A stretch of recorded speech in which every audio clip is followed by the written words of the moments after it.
Azərbaycanın gənc istedadları üçün ən önəmli layihələrdən biri olan Sabahın alimləri 14-cü layihə müsabiqəsi start götürdü. Ölkənin müxtəlif bölgələrindən seçilən məktəblər burada öz innovativ ideyalarını nümayiş etdirmək üçün bir arada toplaşır.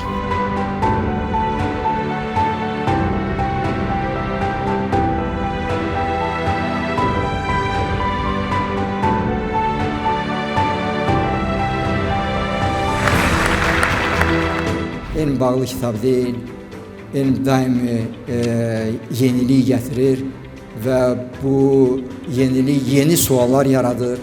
Ona görə bu daim inkişafda olan bir sahədir. Mən sizə uğurlar arzu etmək istəyərdim. Mən çox sevinirəm ki, siz belə bir gözəl layihədə iştirak edirsiniz və bu məsuliyyəti dərk edin. Ölkənin gələcəyi sizlərdən asılıdır.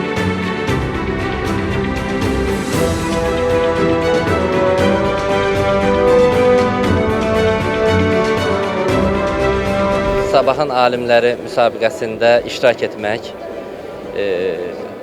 ölkəmizin dəyərli gələcək alimlərinin işləri ilə tanış olmaq bizi həm qürurlandırdı, həm sevindirdi, həm də bunlar bir mənalı olaraq ölkəmizin təhsilinin gələcəklə əlaqədar real hansı hədəflərə kökləndiyinin göstəricisidir.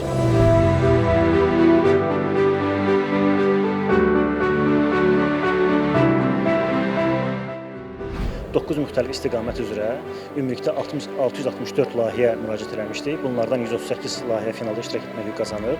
Bu 3 gün ərzində şagirdlər öz layihələrini münsiflər heyətinə təqdim edəcəklər və ayın 14-də biz artıq təqdim edilən layihələr arasında qalib layihələri müəyyən etmiş olacağıq.